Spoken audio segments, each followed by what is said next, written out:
Welcome to day 5 of Python fundamentals. तो अभी तक अपन ने देखा what are functions, what are lambda functions. तो इस मॉड्यूल में अपन देखने जा रहे हैं scope of variable, nested functions and recursive function. तो स्टार्ट करते हैं।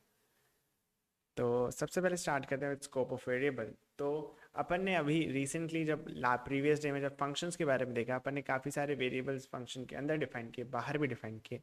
तो इन सारे वेरिएबल का कुछ स्कोप होता है, तो उसके बारे में अपन थोड़ा सा इंप्लीमेंट करके देखते हैं। सबसे पहले अपन एक वेरिएबल असाइन करते हैं ए, जिसकी वैल्यू असाइन कर देते हैं अपन 10। देन अपन एक फंक्शन क्रिएट करते हैं डिफाइन, जैसे एक फंक्शन फन नाम का, दैट हैज़ नो पैरामीटर्स, और उसके अंदर एक वेरिएबल डिफाइन करते हैं फंक्शन के अंदर b इक्वल टू 20।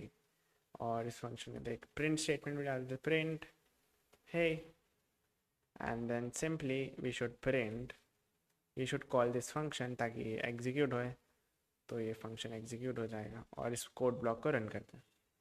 तो एज यू कुड सी ए की वैल्यू 10 असाइन हो गई होगी। देन फंक्शन को डिफाइन किया अपन ने, जब फंक्शन को कॉल किया तो बी की वैल्यू 20 असाइन होनी चाहिए, एंड देन प्रिंट है। तो इस तरीके से पूरा फ्लो रन करना चाहिए। यहाँ पे ए की वैल्यू भी डिफाइन होनी चाहिए, बी की वैल्यू भी डिफाइन होनी चाहिए। अब अपन अपने आउटर ब्लॉक में प्रिंट करके देखते हैं, प्रिंट ए की वैल्यू। तो आप देखेंगे ए की वैल्यू यहाँ पे प्रिंट हो जाती है। Then we should print b. आप देखेंगे यहाँ पे b is not even defined है। तो ऐसा क्यों है एग्जैक्टली तो फंक्शंस की एक प्रॉपर्टी है, फंक्शंस की कोड ब्लॉक के अंदर आप जो भी वेरिएबल डिफाइन करते हैं उनका खाली लोकल स्कोप रहता है बेसिकली, कि वो जो वेरिएबल है उनका स्कोप खाली उस कोड ब्लॉक के अंदर रहेगा, उसके बाहर वो अनडिफाइंड है। और जैसे ही फंक्शन का एग्जीक्यूशन खत्म होता है वो वेरिएबल मेमोरी लोकेशन से फ्री कर दिए जाते हैं।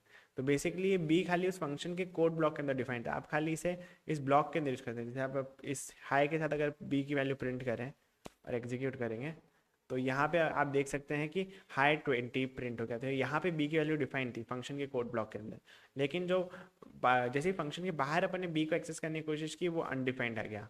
और जो ऊपर एक ए डिफाइंड वेरिएबल था वो ग्लोबल वेरिएबल था। तो बेसिकली जो ये ए है इसे बोलते हैं ग्लोबल वेरिएबल, ग्लोबल वेरिएबल, ये वेरिएबल। एंड जो बी था उसे बोलते हैं local variable, local variable. So I think ये कंसेप्ट को क्लियर हुआ होगा। जो भी फंक्शन के अंदर डिफाइंड वेरिएबल होते हैं वो लोकल वेरिएबल्स होते हैं और उनका स्कोप खाली फंक्शन के अंदर वैलिड होता है। और जो भी ग्लोबली डिफाइंड वेरिएबल है वो ग्लोबल वेरिएबल है और उनका स्कोप कहीं पे भी यूज़ किया जाता है, वो फंक्शन के अंदर भी। जैसे फंक्शन के अंदर अगर मैं बी के साथ ए की वैल्यू भी एक्सेस करना चाहूँ तो वो भी कर सकता हूँ, क्योंकि ए ग्लोबल वेरिएबल है और सब जगह एक्सेसिबल होगा। देखो ए की वैल्यू भी प्रिंट होगी।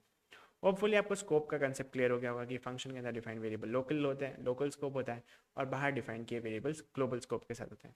इसी के साथ अपन आगे बढ़ते हैं नेस्टेड फंक्शंस पे। जैसा कि अपन ने नेस्टेड लूप्स या नेस्टेड कंडीशन में देखा कि कंडीशन के अंदर कंडीशन हो सकती है, लूप्स के अंदर लूप्स हो सकते हैं, वैसे ही आप एक फंक्शन को दूसरे फंक्शन के अंदर कॉल कर सकते हैं। तो रिसेंटली अपन ने प्रीवियस वीडियोस में एक एग्जांपल देखा था जहाँ पे अपन एक इनपुट एरे देते थे और रिटर्न में उसका स्क्वायर एलिमेंट लेते थे। तो उसी के थ्रू अपन समझते हैं रिकर्सिव फंक्शन। सबसे पहले अपन एक फंक्शन क्रिएट करते हैं। सबसे पहले हाँ, डिफाइन स्क्वायर, स्क्वायर। तो डिफाइन स्क्वायर क्या करता है, कोई भी एक नंबर लेता है जैसे n, then it should return n की पावर 2।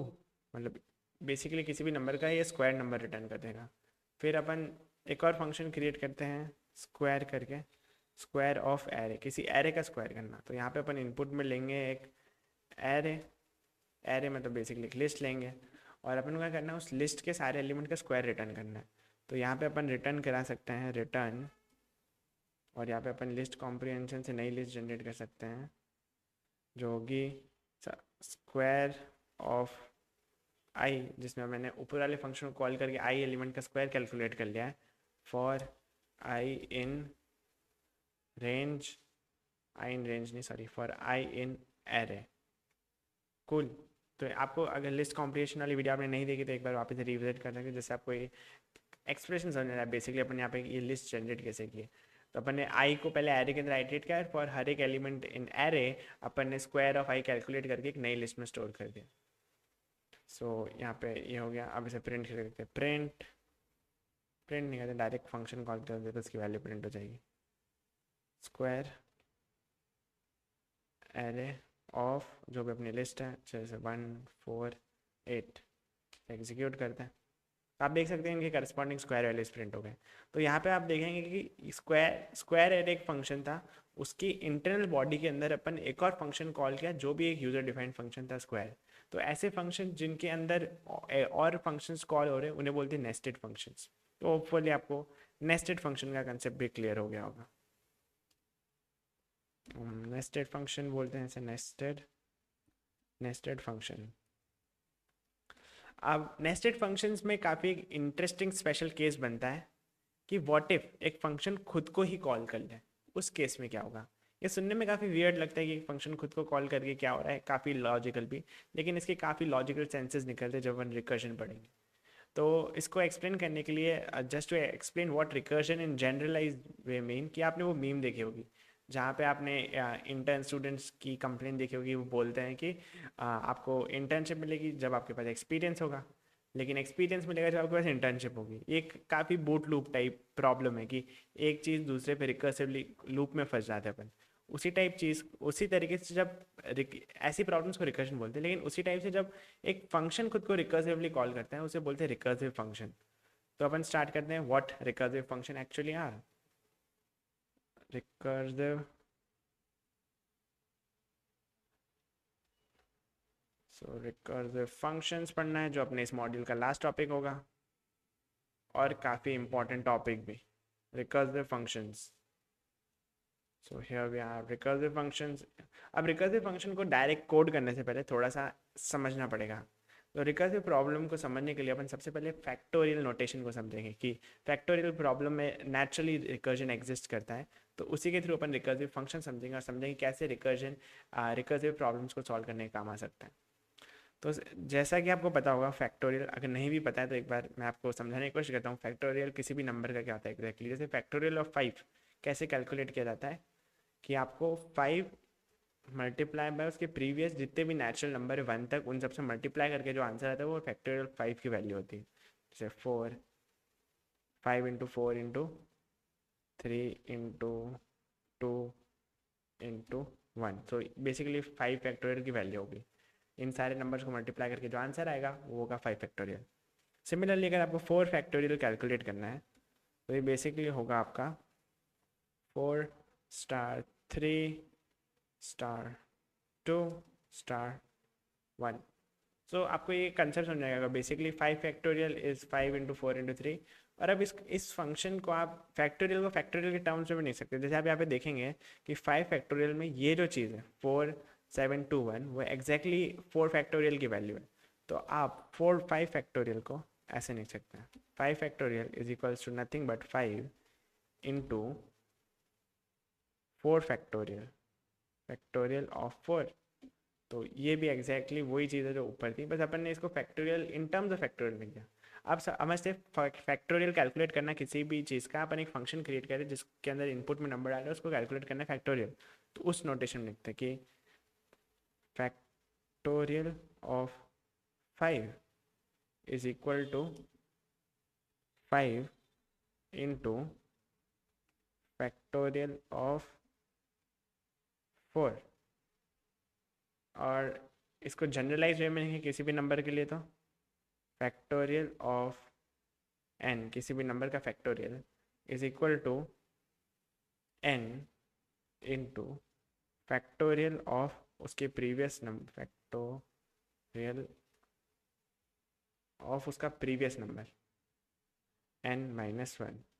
तो ये मैथमेटिकली अपन ने इस प्रॉब्लम को ब्रेक डाउन कर दिया रिकर्सिवली। ये तो हो गया मैथमेटिकल। अब अपन एक फंक्शन क्रिएट करते हैं पाइथन में जो रिकर्सिव होगा इस एक्सप्रेशन की मदद से।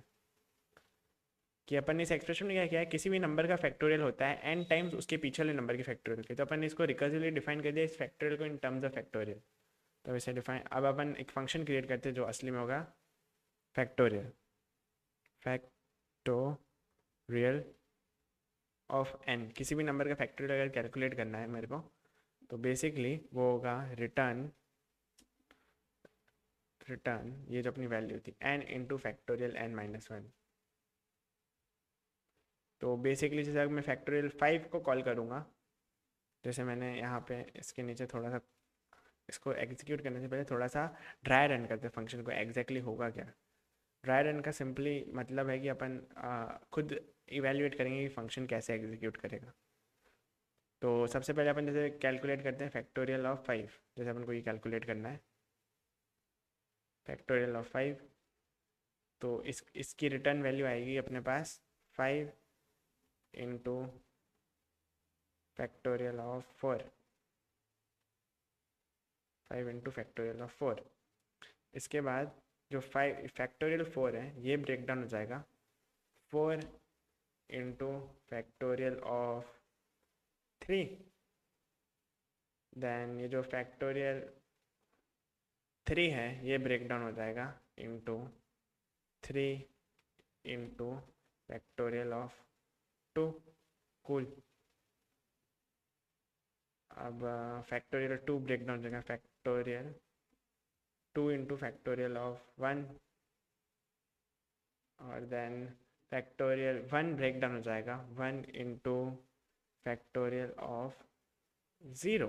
बट यहाँ पे एक स्ट्रेंज चीज़ आ जाती है कि अपन को फैक्टोरियल में खाली 1 तक ही जाना था, लेकिन अपना रिकर्सिव फंक्शन इसको इन्फाइनेटली खींचता रहेगा क्योंकि ये रिकर्सिवली कॉल होता जा रहा है बार बार। तो फैक्टोरियल 0 पे पहुँचने के बाद ये और आगे एक्सटेंड होने की कोशिश करेगा कि यहाँ पे 0 इंटू फैक्टोरियल ऑफ -1 भी आ जाएगा, और ऐसे ही एक्सटेंड होता रहेगा। लेकिन अपन को इवेंचुअली इसे फैक्टोरियल 1 पे रोक देना चाहिए था ताकि ये आगे एक्सपैंड ना हो।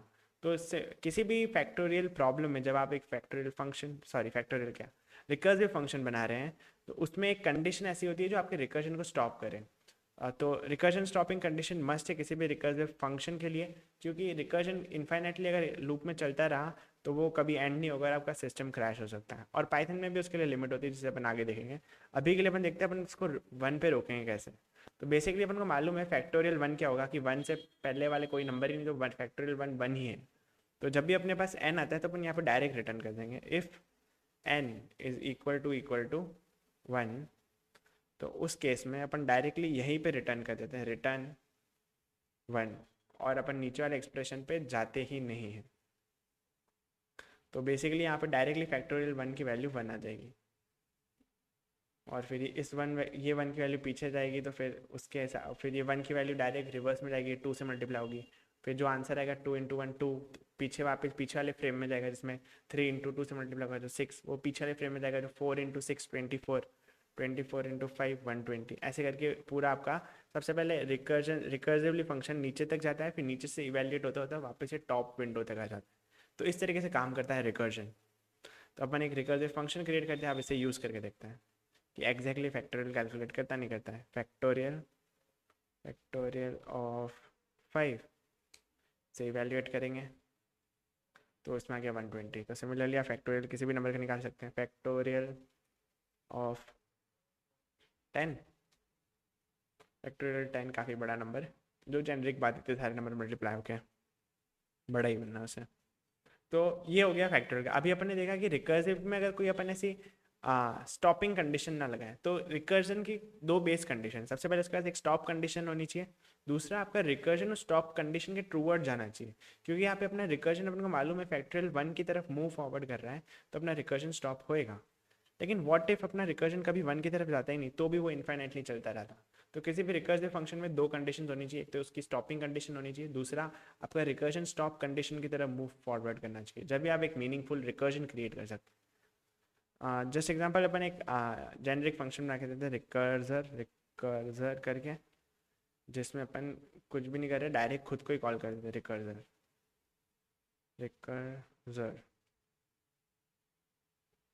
को कॉल कर देते रिकर्जर, स्पेलिंग डिफरेंट है, और इसमें अपन सिंपली प्रिंट कर देते हैं प्रिंट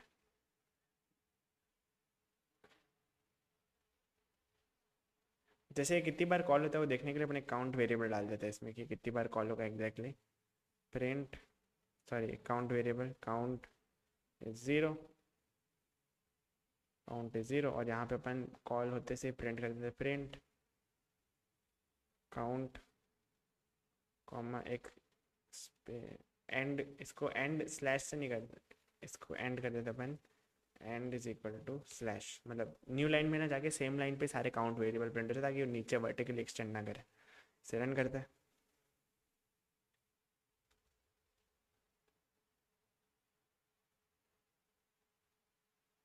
डिफाइन रिकर्जन, अच्छा अपने फंक्शन कॉल ही नहीं किया, अपन ने डिफाइन किया लेकिन आपको फंक्शन कॉल तो करना पड़ेगा उसे यूज़ करने के लिए।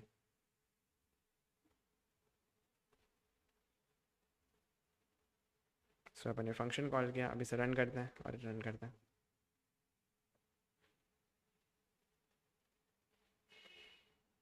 देयर इज एन इशू, जैसे यहाँ पे एक एरर आया है। तो बेसिकली एरर कह रहा है मैक्सिमम रिकर्जन डेप्थ एक्सीडेड। तो मतलब बेसिकली रिकर्जन इन्फाइनाइटली नहीं चलेगा आपके पाइथन लूप में और आपका सिस्टम क्रैश नहीं होगा। पाइथन ने बाय डिफॉल्ट ऐसा मैकेनिज्म लगा रखा है कि after finite number of recursive calls function खुद को कॉल करके एक लिमिट बाद रुक जाएगा। लेकिन वो लिमिट क्या है, यहाँ पे अपन शायद डायरेक्टली जीरो प्रिंट करा दे इसलिए पता नहीं चल रहा है। पर if we do it with after count की वैल्यू हर बार के बाद इंक्रीज कर दे अपन, काउंट प्लस इक्वल टू 1, तो अपन को शायद पता चल जाए कि कितनी बार एक्चुअली रन हो रहा है अपना फंक्शन।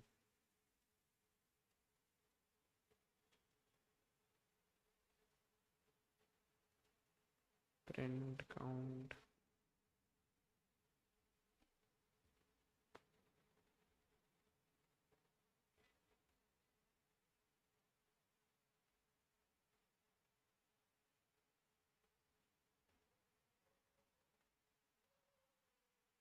तो आप यहाँ पे देख सकते हैं अपन ने बेसिकली काउंट वेरिएबल प्रिंट करा है और यहाँ पे ये इतनी बार कॉल होता है अपना फंक्शन इंटरनली कॉल होता जाता है बार बार बार बार। कहाँ तक जा रहा है?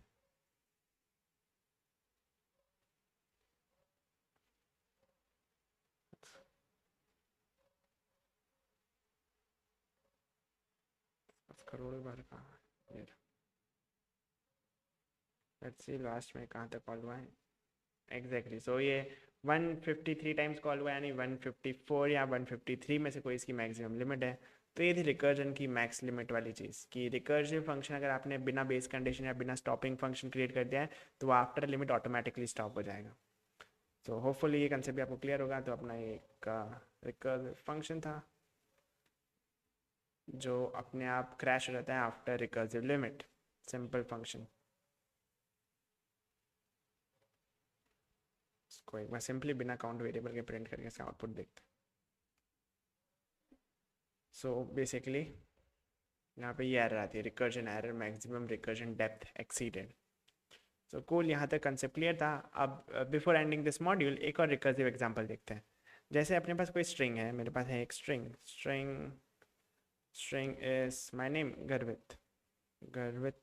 अब मेरे को इस स्ट्रिंग को रिवर्स करना है। सो इस प्रॉब्लम को कैसे मैं रिकर्सिवली राइट कर सकता हूँ वो देखते हैं। तो सबसे पहले मैं एक फंक्शन क्रिएट करूँगा रिवर्स करके, रिवर्स ऑफ स्ट्रिंग, जो बेसिकली एक स्ट्रिंग लेता है as a input, str as an input लेता है, या फिर इसको रेज नाम दे देते हैं, स्ट्रिंग का नाम रेज दे देते हैं। एंड देन इसको क्या रिटर्न करना है, बेसिकली किसी भी स्ट्रिंग का रिवर्स क्या होगा कि रिवर्स में क्या होता है, लास्ट एलिमेंट सबसे आगे आ जाता है। तो बेसिकली मेरे को सबसे पहले लिखना है लास्ट एलिमेंट, किसी भी स्ट्रिंग का लास्ट एलिमेंट उसके लास्ट इंडेक्स यानी -1 से एक्सेस कर सकते हैं, जैसे अपन ने इंडेक्सिंग में देखा था। प्लस स्ट्रिंग को कॉन्केटिनेट कर देते अपन विथ जो बाकी की स्ट्रिंग थी, मतलब लास्ट एलिमेंट तो आ गया और आगे वाली जो स्ट्रिंग थी उसका जो रिवर्स होगा, यानी उसका जो भी रिवर्स होगा उसमें ऐड कर दो ना। जैसे घर GRVI का रिवर्स होगा IVRAG, और जो लास्ट एलिमेंट है वो T आ गया, तो वापस से उसे ऐड करने से वो ओवरऑल रिवर्स बन जाएगा। तो अगर आपको ये समझ में नहीं आया तो उसको कुछ इस तरीके से देखते हैं, T प्लस रिवर्स ऑफ गर्वी, और गर्वी का रिवर्स बेसिकली होगा IVRAG, जो बेसिकली दोनों को कॉन्केटिनेट करके अपने पास आ जाएगा।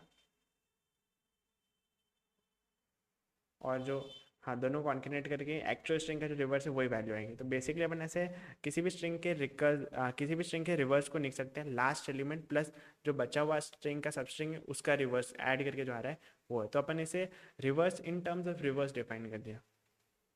तो last element plus reverse of जो बचा हुआ एलिमेंट। अब बचा हुआ एलिमेंट कैसे कैलकुलेट करेंगे, अपन यहाँ पे स्लाइसिंग यूज़ कर सकते हैं। अपन को स्टार्ट करना है फर्स्ट एलिमेंट से और लास्ट एलिमेंट का इंडेक्स -1 है, तो और क्योंकि अपन देखा स्टॉप वैल्यू इंक्लूड नहीं होती तो इसमें अपना लास्ट एलिमेंट आएगा नहीं, तो ये टी तक नहीं जाएगा, जी से लेकर आई तक जितनी सब स्ट्रिंग है वो आ जाएगा। रिवर्स नहीं है, रिवर्स फंक्शन होगा, बाकी जो स्ट्रिंग है वो तो रेस है कि रेस की स्लाइस करनी पड़ेगी। तो यहाँ पे अपने पास आ गई है कि रिकर्सिव डेफिनेशन रिवर्स की, लेकिन हम इसकी बेस कंडीशन भी होनी चाहिए, तो वो कैसे डिफाइन करेंगे। तो यहाँ पे जब अपनी स्ट्रिंग की जो लेंथ है वो 1 होगी, जैसे खाली लास्ट में जब एक एलिमेंट है टी, उसका रिवर्स एक्चुअली टी होगा, जो स्ट्रिंग है एक्चुअल एक एलिमेंट का रिवर्स नहीं कर सकते। तो वहाँ पे ये बेस कंडीशन होगी। इफ़ लेन जो फंक्शन है उससे आप किसी भी सीक्वेंस की लेंथ निकाल सकते हैं, लिस्ट ऊपर डिक्शनरी किसी की भी, len of res is equal to 0, 0 नहीं 1, देन रिटर्न एक्चुअल रेज, जो भी आपका स्ट्रिंग कैरेक्टर है उसे रिटर्न कर दें। और अब इससे अपन यहाँ पे रन करके देखते हैं, रिवर्स ऑफ स्ट्रिंग से एग्जीक्यूट करते हैं और आप देखेंगे स्ट्रिंग का रिवर्स प्रिंट हो गया। सो ये था इस मॉड्यूल के बारे में। एक बार फटाफट रिवाइज कर लेते हैं एग्जैक्टली व्हाट अपन ने देखा है इस मॉड्यूल में। सबसे पहले हमने देखा स्कोप ऑफ वेरिएबल, जिसमें हमने देखा ग्लोबल स्कोप क्या होते हैं, क्या लोकल स्कोप होते हैं, वेरिएबल्स जो फंक्शन के अंदर डिफाइन होते हैं जिनका स्कोप खाली कन्फाइंड होता है फंक्शन के कोड ब्लॉक के अंदर। देन अपन ने देखा व्हाट है नेस्टेड फंक्शन। एक फंक्शन जब दूसरे फंक्शन को अपने इंटरनली कॉल करता है वो एक नेस्टेड फंक्शन होता है, लेकिन जब एक फंक्शन खुद को कॉल करता है वो रिकर्सिव फंक्शन क्रिएट कर जाता है। और रिकर्सिव कंडीशन की सबसे इंपॉर्टेंट प्रॉपर्टी होती है कि उसमें एक बेस कंडीशन होनी चाहिए जो उस रिकर्शन को स्टॉप करे और आपका ओवरऑल रिकर्शन स्टॉप कंडीशन की तरह मूव फॉरवर्ड करे। एंड रिकर्सिव फंक्शन अगर स्टॉप नहीं होगा तो आफ्टर लिमिट वो ऑटोमेटिकली स्टॉप हो जाएगा। पाइथन में इंटरनली वो चीज़ हैंडल्ड है कि वो मैक्सिमम डेप्थ एक्सीड होते ही रिकर्जन स्टॉप कर देगा।